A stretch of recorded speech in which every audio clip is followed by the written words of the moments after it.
Serratos, and today I'll be doing my topic on asthma.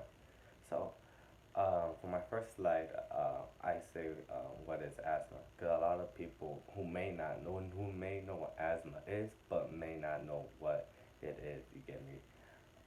Like people would hear the word, people would try to describe it what it is, but people would not know, you know, what it really is. So asthma, what it really is it's a certain type of condition that will close up your airways and make them, all swollen. And with that, it'll start to build up mucus, and that's what makes it very difficult to breathe. That's what's a loud wheezing noise. When someone's trying to breathe in, is a lot of times it's the mucus that's building up around that airway that is making it very difficult to breathe. Now, what causes someone to have asthma? Now, this could be a big factor because it could be an environmental or it could be a genetic factor. You get me? Um, a lot of times, people who are overweight might get asthma, have a higher chance of getting asthma than someone that maybe is underweight because of the factor that plays there, of someone's health condition.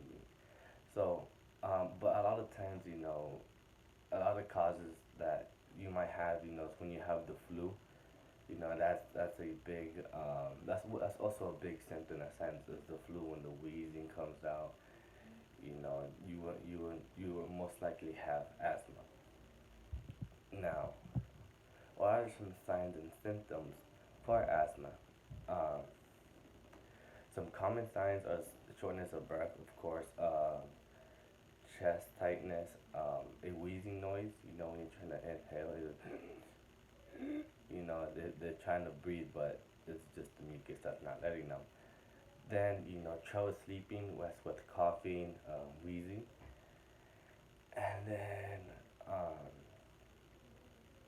if it worsens, these symptoms will get even worse during the flu or respiratory viruses. That's another big sign. I would say that, if it continues or if it worsens, to please contact your doctor because it might have gotten worse than it could be from before. But now, if it has gotten worse, there are some treatments for asthma. There's not really that much treatment for asthma because asthma is not curable. But there is certain things you could take to to help prevent you having asthma or an asthma attack. There's the inhaler, oral medication, and a nebulizer. So for those of you who may not know what an inhaler is, this is an inhaler. Right here is the medicine. This is the cap, and right here is where you will put your mouth. When you put your mouth and just squeeze. I'm not gonna squeeze it because it's my sister's, but then what are some triggers? What triggers an asthma attack? Like what triggers you like needing your inhaler? Now, these are some common triggers. People with asthma, like tobacco smoking, dust mites, pollen, food, pets, sinuses, mold. Um, you could say that asthma is a type of allergy because the way every reaction gets between a certain season or a certain animal goes by. But um, there's not mistaking that you shouldn't just treat this as an allergy. This could be deadly if you are not careful.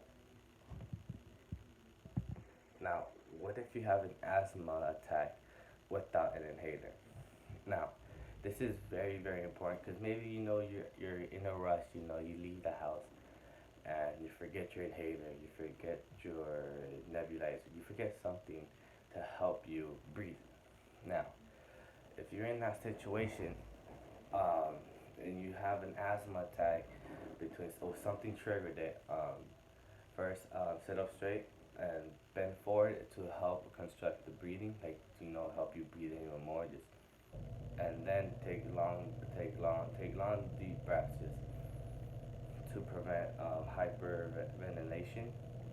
Then just remain calm. Always remain calm, no matter what. Just remain calm, and try to get far away so as possible that trigger that Um, if you're still in the same, like wherever triggered it, it's not gonna make you stay calm. It's gonna make you panic even more.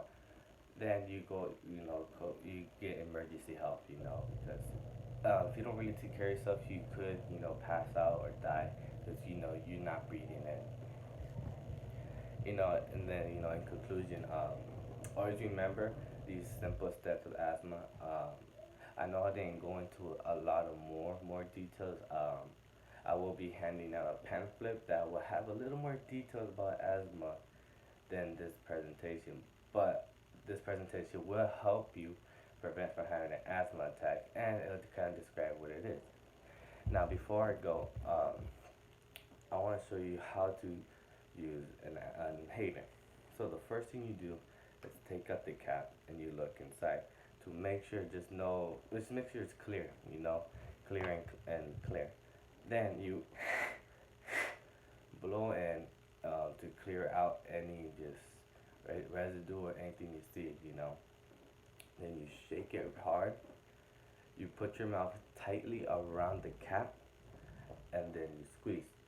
And then you breathe in deeply and then breathe out. And then in 10 seconds, if you feel like it's working, you don't really got to take another one.